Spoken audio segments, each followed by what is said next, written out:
Next up, this next company that's represented to my left here, they're made up of historians who seek to keep the memory of the 54th Mass Volunteer Infantry Regiment alive. The 54th gallantly stormed Fort Wagner during the Civil War in South Carolina in 1863. The regiment suffered 272 casualties, but the valor and bravery of the men who fought for freedom will never be forgotten. Members here tonight, representing the Glory Brigade, Company A, Gerard Grimes.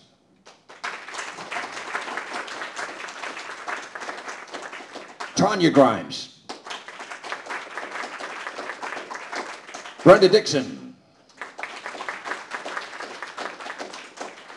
Roberta Tillman.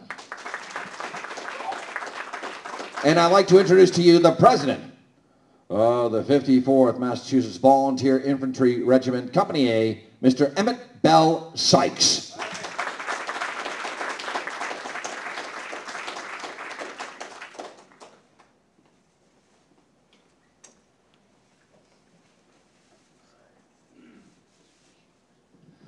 This segue is brought to you by Harpoon Brewery, brewers of Harpoon IPA and UFO.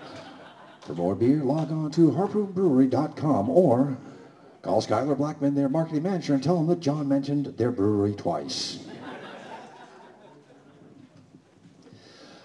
I want to, once again, Mike, thanks for coming on Massachusetts Genealogical Council, for Mike Brophy.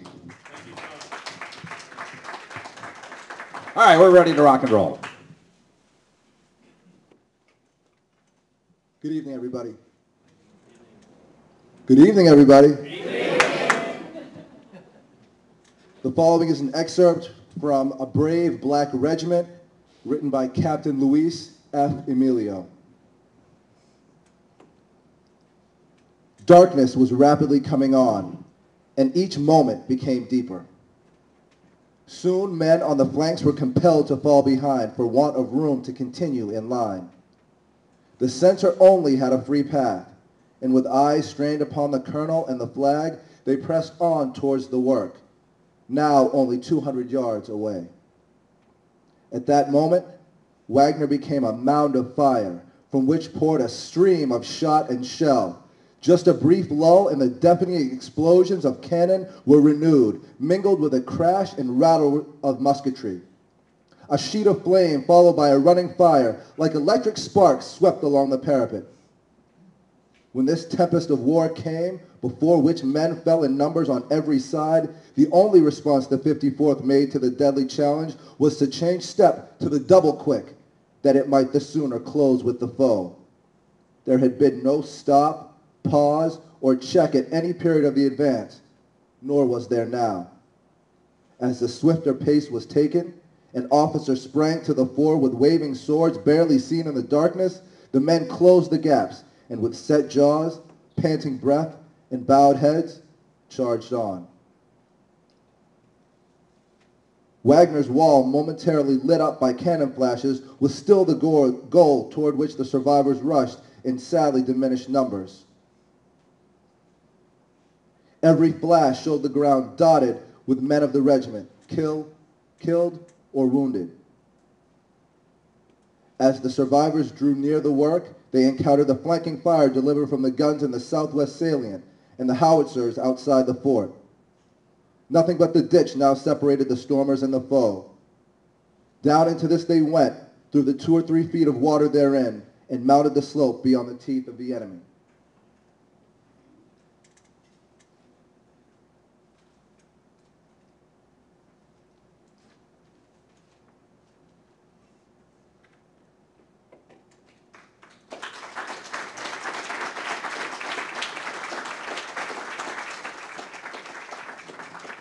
We're going to pull up an excerpt from the movie Glory. We're going to have the DVD. This pause is also brought to you by Harpoon Brewery, brewers of Harpoon IPA and UFO. I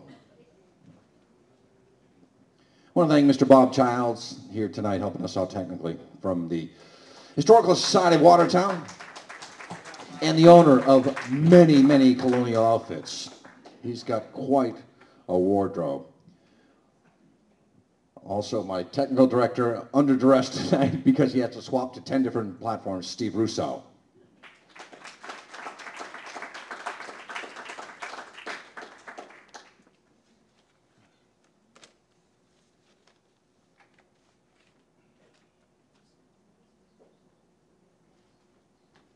Well, we have this opportunity. We have some awards that I'd like to give out. First of all, this 2008 Hero for History. And what I'd like to do is give it out to a person who goes above and beyond the duty to help out history, and especially history in New England and in the United States. And it's my pleasure to know this man, and he's helped me out extensively. I would like to present the 2008 Hero for History, and please come forward from the Waltham Historical Society, Mr. Wayne McCarthy.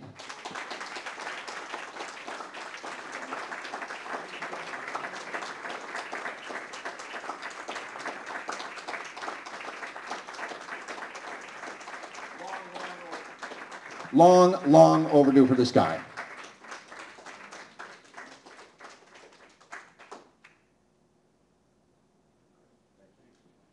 This guy's done so much for the Waltham Historical Society, Lexington Minutemen, Wayne McCarthy. Thank God for you. The next certificate is awarded to the 2008 Outstanding Contribution to New England History. This particular person has helped me out immensely with historical research. Every once in a while, I get emails from her about, oh, have you seen this? Have you seen this? No, I haven't seen that. And anyways, she's an outstanding historian, a brilliant mind from the Historical Society of Watertown. Joyce Kelly, come on up, Joyce.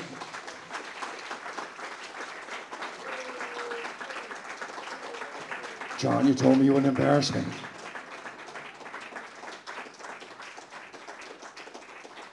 Honest to God, you had a frame until Fat Boy right here stepped on it this morning.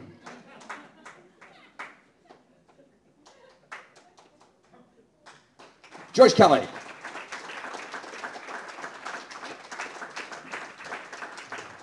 Now, finally, I'd like to give out at the end of the show Outstanding Exhibitor, so I will hear from members of the audience if you want to whisper in my ear as I matriculate out. I've been using that verb twice now. It's a noun. Not a, but if you want to let me know who you think is the Outstanding Exhibitor, this is your award. We're going to give that out at the conclusion of tonight's show. I stretched, I segued, man. I worked it. Are we ready to go, brothers? We're ready to go. All right. This is an excerpt from Glory. Emmett, are you going to come back up? Yeah, okay.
I'm going to read a poem about the 54th.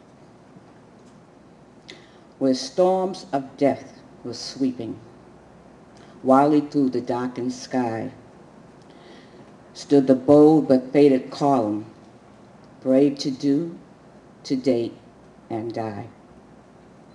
With cheeks that knew no blanching, and brows that would not pale, where the bloody rain felt thicken, mingled with the fiery bale.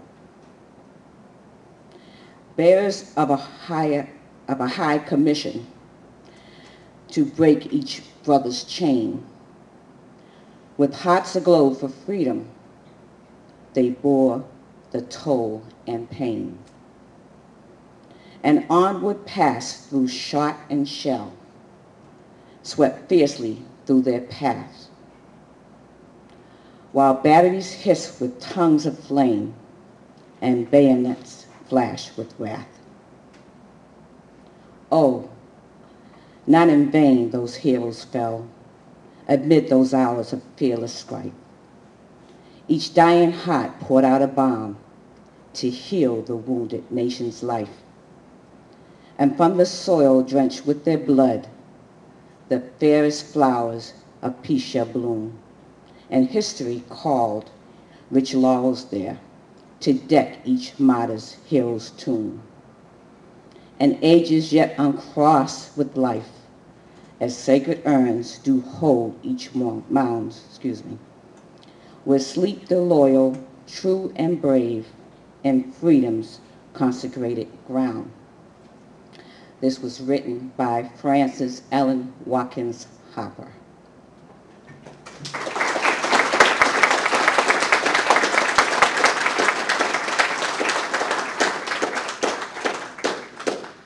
Good evening. That poem was read by Miss Brenda Dixon, Lady Dixon. My name is First Sergeant Gerard Grimes. I am going to acknowledge the veterans of our country. Not only was Tuesday Veterans Day, but this whole week is National Veterans Awareness Week. So before we proceed with our portion of the program, we'd like to take just a brief moment to acknowledge our veterans.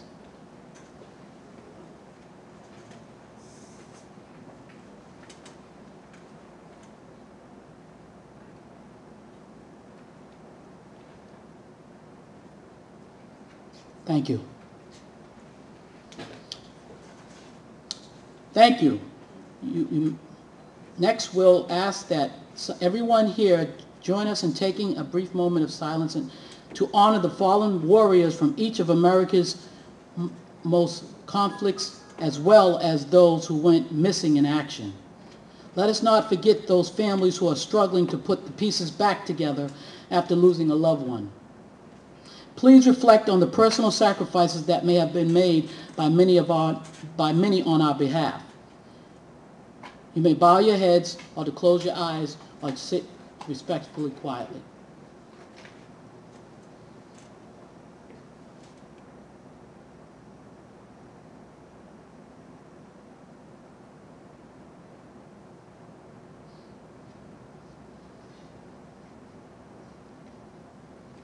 Thank you.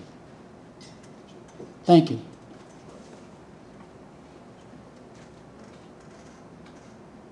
I'm going to give the command to give one on arm.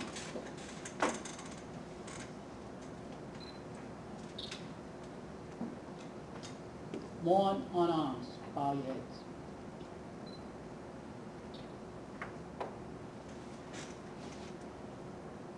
Attention. The next time you see a veteran, whether they're wearing their uniform or baseball hat or jacket that indicates that they served, whether they're walking by or asking for spare change, at the very least, please say thank you and thank you very much.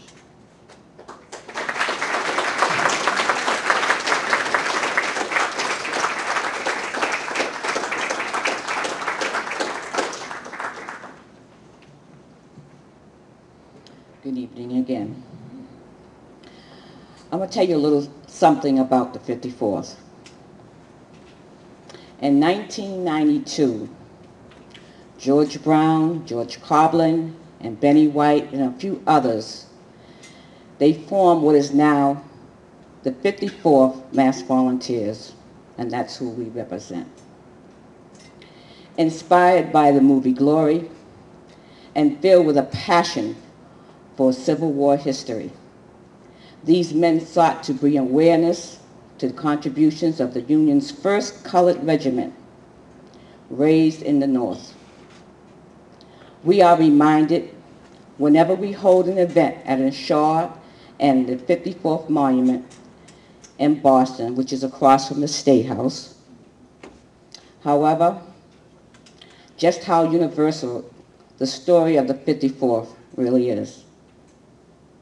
While it is a source of pride for African Americans, the 54th's legacy of perseverance, dedication, and self-sacrifice is one to which Australians, Caribbean, German, Chinese, and Israeli tourists can all relate. So we labor to spread the story of the 54th far and wide. We participate in holiday ceremonies, parades, and banquets all over New England. We attend Civil War encampments and battle reenactments up and down the East Coast. We give presentations at summer youth programs and at schools from elementary through college.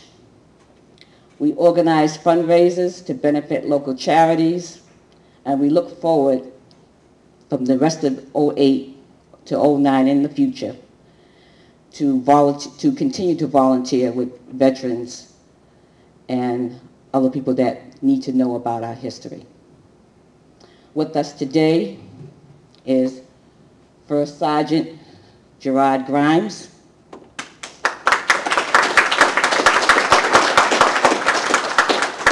Corporal Emmett Bell Sykes,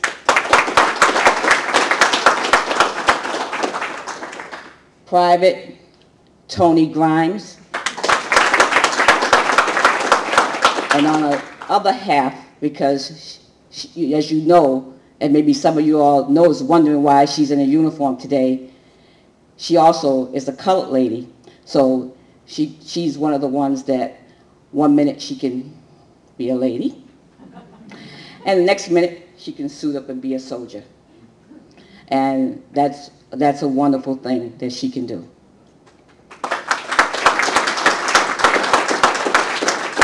And we also have Lady Roberta Tillman. She is also one of the colored ladies of the Christian Relief Society. And along with myself, which I'm Brenda Dixon. And we go out and we play a lot of different roles. And maybe I'll get a chance to tell you a little bit something about it later. But we like to take this time, though, to thank John Horrigan for inviting us. And David L. Smith for his friendship. We want to thank you all for coming this evening. Please enjoy the rest of this presentation. Good night.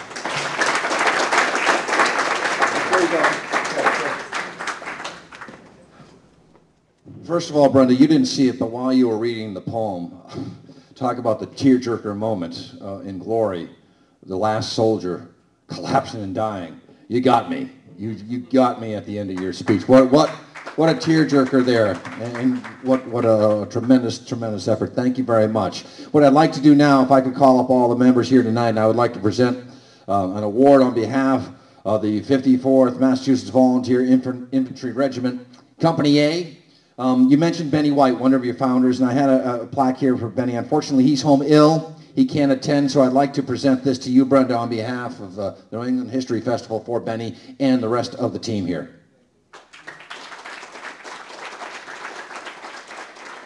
Great, thank you very much. And also here's one for Emmett Bell Sykes. And again, Dave, if it weren't for Dave Smith, we wouldn't have the 54th here. So thank you, Dave, and thank you, Emmett, for pulling this together.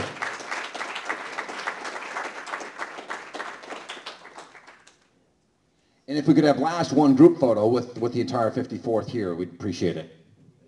Yeah, we can get it with Roberta.